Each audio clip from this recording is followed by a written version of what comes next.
Il était bien après minuit quand le moteur s'est tu. Sur la route du Grand Brûlé, cette bande d'asphalte noir coupant un paysage, lunaire de la figée à la Réunion. Clara a juré, sa petite voiture avait rendu l'âme. Elle habitait à Bois-Blanc, à quelques kilomètres de là. Super, le Grand Brûlé, en pleine nuit. Bon, sportive, aventurière, j'y vais. Ce n'est qu'une marche. Elle a mis son sac, sa frontale à peine utile dans cette obscurité dense.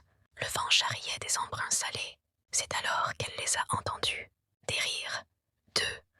Lointains d'abord, portés par le vent, puis se rapprochant. Des rires masculins, lourds, sinistres. Non, pas ici. Elle a accéléré le pas, transformant sa marche en course contre la peur. Mais le Grand Brûlé est impitoyable.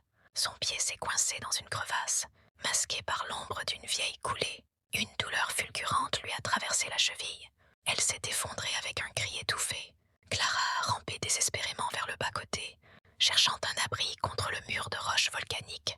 Les phares, deux faisceaux brutaux, ont déchiré l'obscurité, l'immobilisant. Une voiture s'est arrêtée brutalement. Deux silhouettes épaisses en sont sorties. On t'avait dit de pas courir. T'es chez toi, la petite. La terreur a serré la gorge de Clara.